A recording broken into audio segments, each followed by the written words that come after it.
graça e a paz do Senhor Jesus. Nós estamos aqui mais uma vez para fazer mais um devocional de adoração, louvor ao Senhor Jesus e de aprendizagem da Palavra de Deus.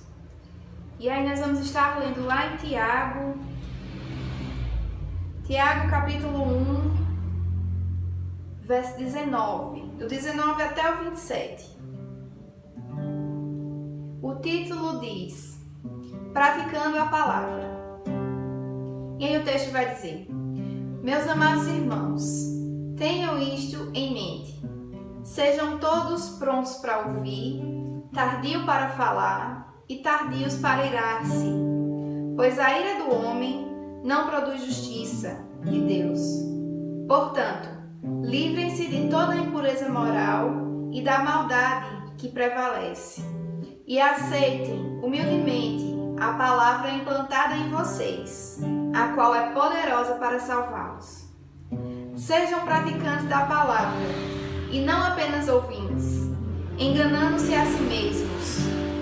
Aquele que ouve a palavra, mas não a põe em prática, é semelhante a um homem que olha a sua face no espelho e depois de olhar para si mesmo, sai e logo esquece a sua aparência. Mas o homem que observa atentamente a lei perfeita que traz a liberdade e persevera na palavra dessa lei, não esquecendo o que ouviu, mas praticando, será feliz naquilo que fizer. Se alguém se considera religioso, mas não refreia a sua língua, engana-se a si mesmo. Sua religião não tem valor algum. A religião que Deus, o nosso Pai, aceita como pura e imaculada é esta: cuidar dos órfãos e das viúvas em suas dificuldades e não se deixar corromper pelo mundo. A palavra ela vai nos trazer obediência. Obediência à palavra do Senhor, o praticar a palavra do Senhor. Quando estamos em obediência, estamos em amor a Deus. Nós obedecemos a Deus porque o amamos.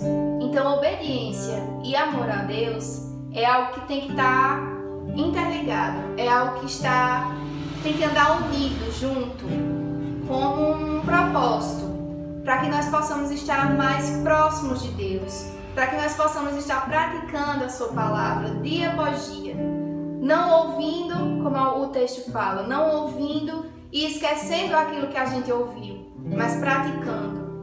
Não é algo fácil, porque exige de nós algo que a nossa carne pecadora não quer fazer, né? Porque nós saímos do pecado, nós nascemos do pecado e a nossa carne não quer as coisas celestiais, ela quer as coisas pecaminosas mesmo. Então nossas vidas espirituais, elas vivem em batalhas constantes entre carne, que é o que quer o pecado, e o Espírito, que é o que quer as coisas celestiais.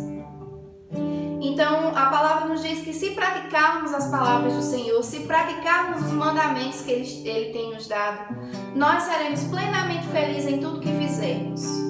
Muitas pessoas aí fazem tudo o que querem, tudo que a carne quer, tudo que o mundo oferece, e podem até acreditar que são felizes, mas são felizes por alegrias momentâneas, por alegrias passageiras, que duram minutos, duram horas, podem durar dias, mas são poucos. E aí o Senhor nos oferece uma alegria eterna, um prazer eterno, uma vida eterna, que só Ele é capaz de nos dar. E aí, nesse versículo, com essa palavra, nós convidamos a você a tentar colocar em prática, a convidar o Espírito Santo de Deus para a sua vida, porque Ele é o nosso ajudador, Ele quem nos ajuda em nossas fraquezas, a convidar o Espírito Santo de Deus para que Ele faça morada em sua vida, para que Ele lhe ajude a driblar essas dificuldades, esses pecados, essas imposições que o mundo nos coloca para que nós façamos, mas que não agrada ao Senhor, não vem da vontade dEle e que envergonha o seu nome. Então nesse dia eu gostaria que nós orássemos para que o Senhor nos capacite, para que o Senhor nos ajude em nossos pecados, em nossas dificuldades, em nossa vida. Amém? Vamos orar. Queria que você fechasse seus olhos, curvasse suas cabeças onde você está e que você ore ao Senhor junto conosco. Senhor, nós estamos aqui, Pai, para te apresentar as nossas vidas, para te entregar, Senhor, os nossos corações. O Senhor sabe todas as nossas dificuldades, todas as nossas aflições, tudo que passa, Senhor, em nosso coração, tudo que se passa em nossa mente. Senhor, nós te queremos pedir perdão. Nos perdoa, Pai, pelos nossos pecados, pelas fraquezas que temos cometido contra Ti, Senhor, sejam elas no nosso falar, sejam elas no nosso pensar, sejam elas com nossas ações. Mas, Senhor, vem perdoar as nossas vidas. O Senhor sabe o quanto somos falhos, o quanto somos pecadores, que somos humanos. Então, Senhor, nos perdoa. Nós queremos estar lutando todos os dias, Senhor, com uma batalha travada, Senhor, com a nossa carne, para que nós não venhamos a pecar contra Ti, para que nós não venhamos a envergonhar o Teu santo nome, Senhor. Nós queremos, Senhor, mais da Tua palavra, mais do Teu Espírito Santo, mais da Tua graça em nossas vidas, mais da Tua misericórdia, Senhor, porque sabemos que só assim nós conseguiremos ser plenamente felizes. Só assim nós alcançaremos a vida eterna, só assim nós alcançaremos o gozo eterno, Senhor, contigo. Senhor, que o Senhor ajude os nossos corações, que o Senhor ajude as nossas mentes e a afastar, Senhor, das nossas vidas tudo aquilo que não te agrada. Que nossas vidas, Senhor, estejam voltadas somente para Ti. Que o nosso alvo seja somente o Senhor em nossas vidas. Então, Senhor, nós te engrandecemos nessa noite, nós louvamos o Teu nome nessa noite e queremos te dizer que estamos dispostos, com nossos corações abertos, para que o Senhor mude aquilo que o Senhor quiser mudar, para que o Senhor transforme aquilo que o Senhor quiser transformar. Tira das nossas vidas tudo que não te agrada, Jesus. Nós vamos estar louvando ao Senhor nesse mesmo espírito de adoração, de contrição dos nossos corações. Nós vamos entregar as nossas vidas ao Senhor.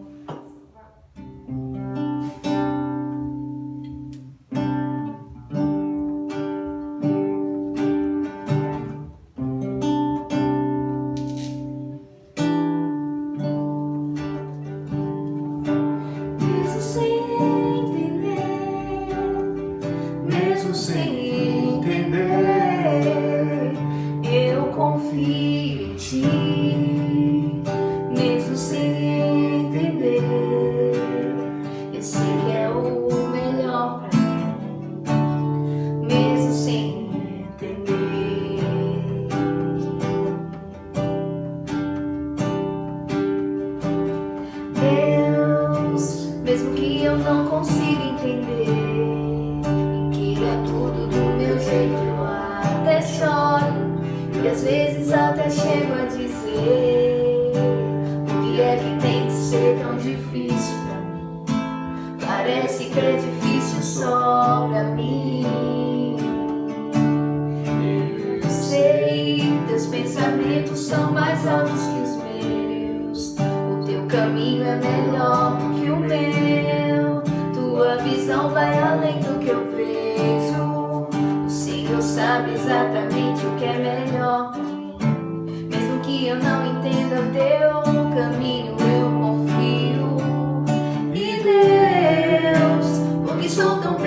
o nome do Senhor, dizendo que queremos conhecer mais do Senhor, porque quando nós conhecemos mais do Senhor através da sua palavra, cada vez mais preenchidos nós somos, cada vez mais cheios nós somos do Espírito Santo.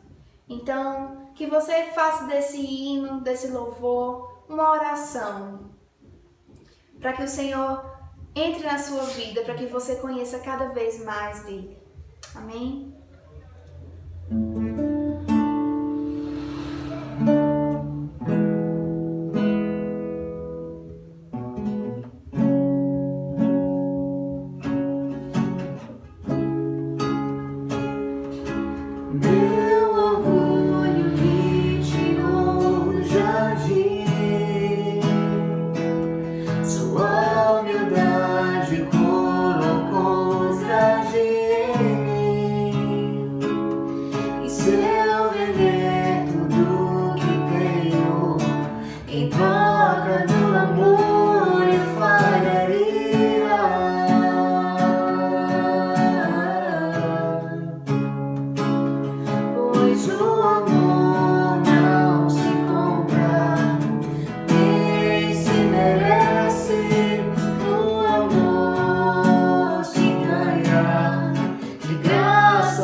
Amém, meus queridos?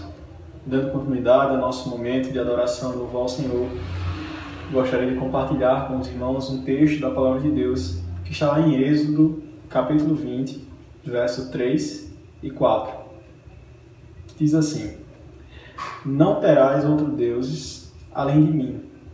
Não farás para mim nenhum ídolo, nenhuma imagem de qualquer coisa no céu, na terra ou nas águas debaixo da terra. Romanos, capítulo 1, versículo 22. Vai dizer assim: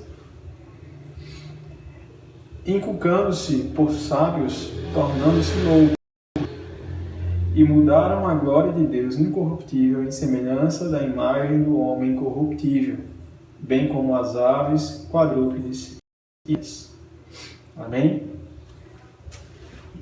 O tema que eu queria tratar com os irmãos nesse devocional de hoje está relacionado à idolatria.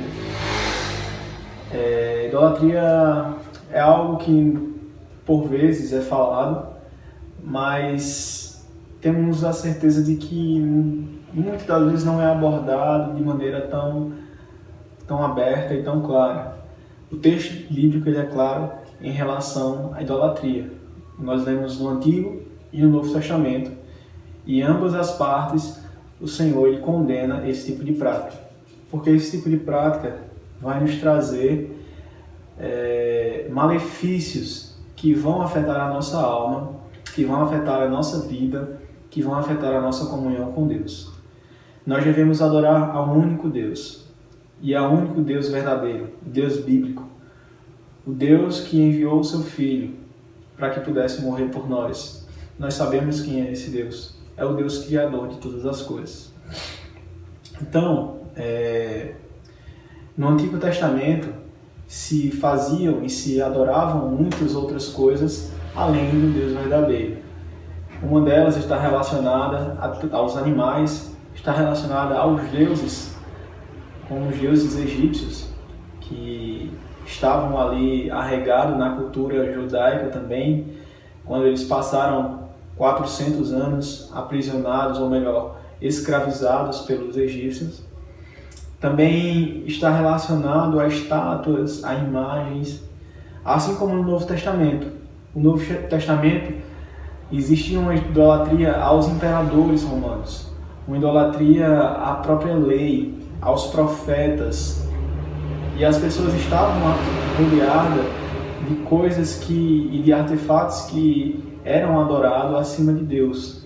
Até mesmo o próprio dinheiro, até mesmo os próprios bens eram adorados acima de Deus. Então, nós vemos nesses dois aspectos de que no Antigo e no Novo Testamento a idolatria ela estava arraigada. A idolatria estava introduzida nesses contextos. E nos dias de hoje não é diferente. Mas um teólogo americano, Edward Welk, ele vai falar sobre esses aspectos da idolatria na contemporaneidade. E ele vai dizer que quando se fala de idolatria hoje, de um modo geral, muitos olham para a questão de Buda, a adoração a Maomé, a adoração a tantos outros deuses. E também ele vai estar falando sobre as questões relacionadas até mesmo as estátuas e as imagens. Quando se fala em idolatria hoje, se fala nisso. Mas na realidade, a idolatria ela está muito além disso. Ela está para além dessas coisas. Ela está preferencialmente, nos dias de hoje, relacionados às pessoas, relacionados a nós. E ele coloca da seguinte forma: pessoas grandes e Deus pequeno. Isso traz uma inversão de valor gigantesca, porque nos colocamos as outras pessoas em uma posição de grandeza e colocamos Deus em uma posição mínima, uma posição pequena. Então isso traz uma redução da adoração. A criatura já não adora o Criador, a criatura adora a criatura. Isso não está de nenhum modo legalizado por Deus nas Escrituras. Pelo contrário, ele vai confrontar isso. Nós lemos o texto falando acerca dessas coisas. Mas também Jesus ele vai nos trazer um mandamento relacionado a todas essas coisas. Hoje se coloca acima de Deus tantas outras coisas. Além do dinheiro, que nós sabemos, as pessoas estão relacionadas à idolatria, estão relacionadas ao nosso objeto de procura, de adoração, de fanatismo. Talvez a nossa idolatria esteja relacionada às coisas mais banais desse mundo, como um artista, como um time de futebol, como, sei lá, um filme, ou até mesmo um objeto que você tem na sua casa, ou um jogo, talvez. Mas ela pode estar também arraigada dentro do nosso lar. Talvez a nossa idolatria esteja no nosso pai, esteja na nossa mãe, esteja nos nossos filhos, estejam em nossos amigos. Talvez a idolatria esteja no que as outras pessoas fazem, porque achamos elas perfeitas, porque achamos que elas não têm defeito. Mas Cristo ele nos traz um mandamento, e esse mandamento vai trazer algumas lições para nós. O mandamento que o Senhor fala está lá em Mateus, no capítulo 22, que ele vai dizer: ora, te trago um novo mandamento, e o mandamento que eu te trago é: amarás o Senhor teu Deus acima de todas as coisas. E ele também vai dizer: amará o próximo como a si mesmo. Aqui, o amar a Deus acima de todas as coisas nos traz um benefício, porque quando nós amamos a Deus, irmãos, nós conhecemos o verdadeiro amor. E só assim nós poderemos amar a nós e ao próximo como a nós mesmos. Muitas pessoas falam que se amam, mas se elas não têm Deus, é difícil acreditar no amor que não está relacionado diretamente a esse Deus que é amor. E esse amor nos evita esse engrandecimento próprio, nos evita essa busca em um amor, em uma satisfação fora de Deus. Mas também o amor ao próximo nos coloca em uma posição equivalente a isso, porque agora nós amamos a Deus e nós amaremos o próximo.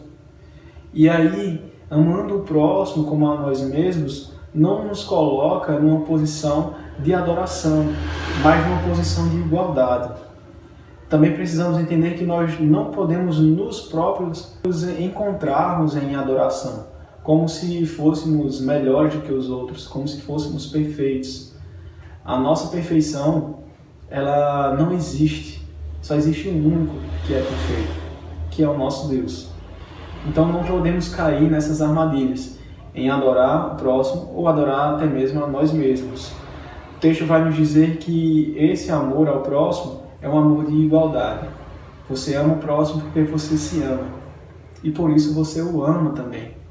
Você o ama como criatura, como filho de Deus.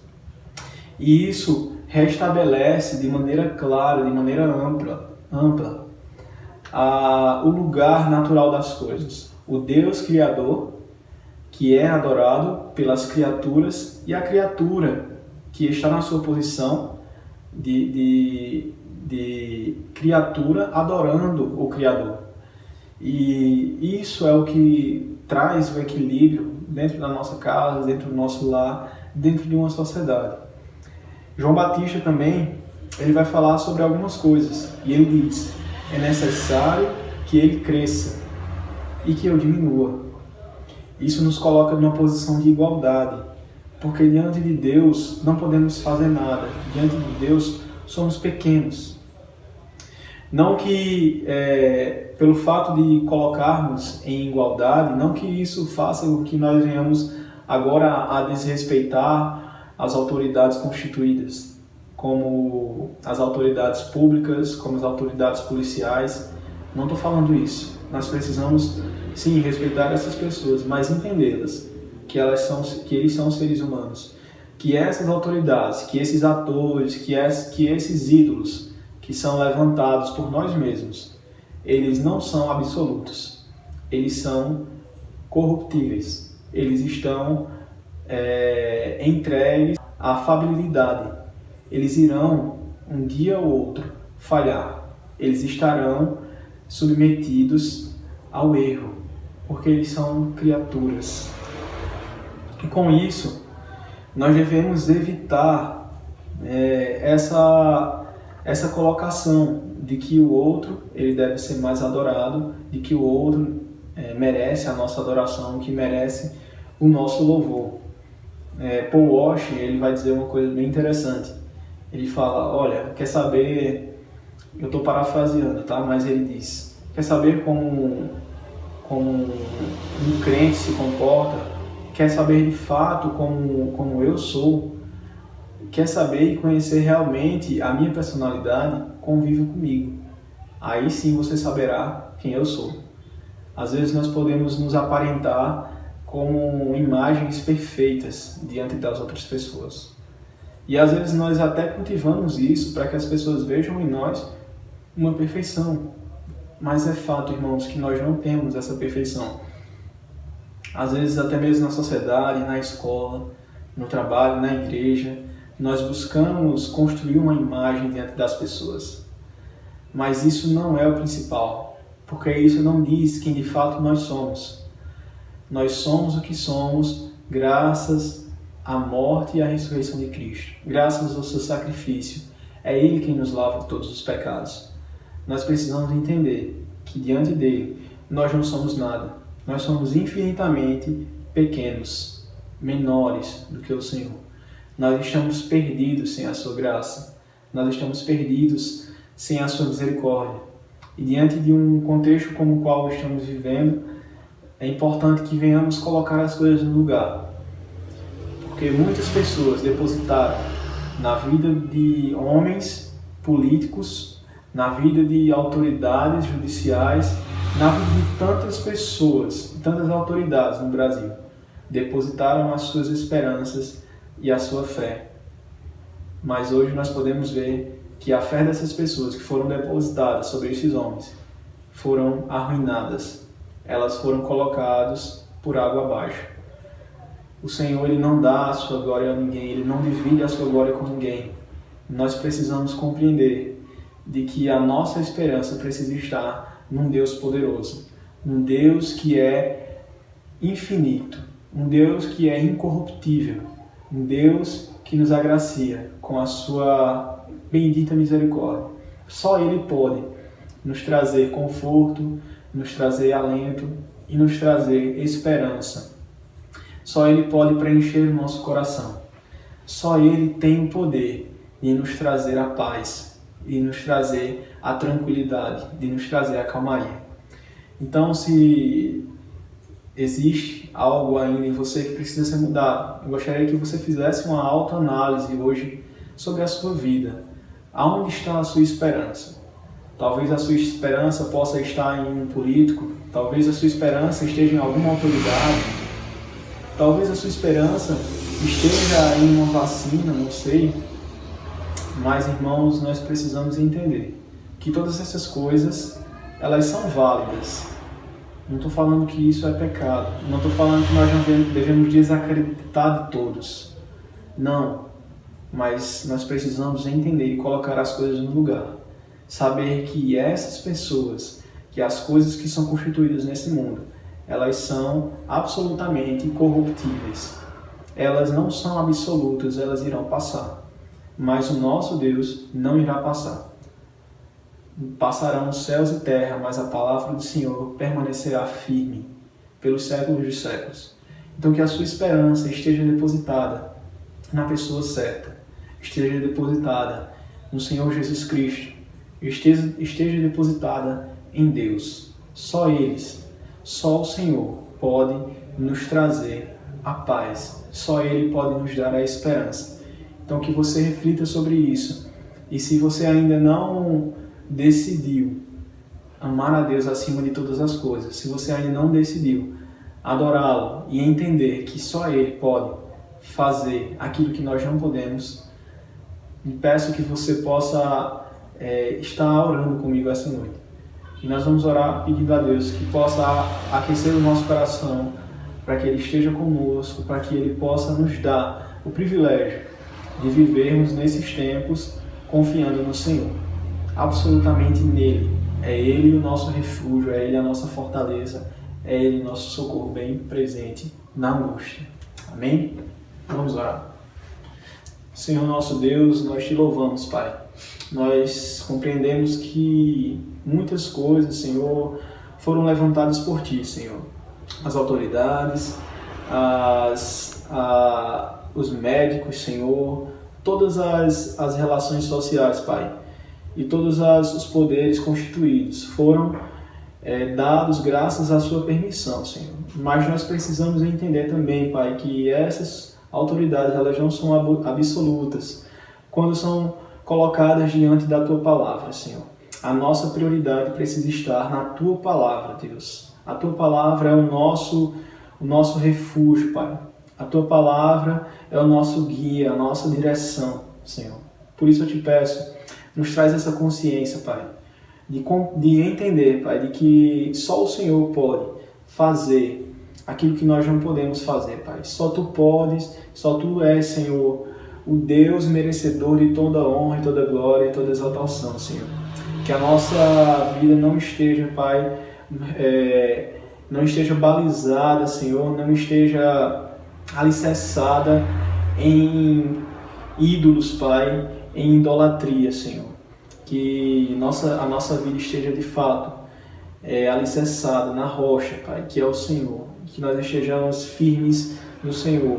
Que o Senhor possa, Pai, abençoar a vida de cada um, que o Senhor esteja dando, Pai, refrigério nesses dias. E que o Senhor possa também, Senhor, fazer a Tua vontade para a honra e glória do Teu nome. É assim que nós oramos, em nome do Senhor Jesus. Amém. Amém, meus queridos. Deus abençoe. A paz. O Teu amor encontrou e mudou minha vida, tudo em minha vida, e eu jamais vou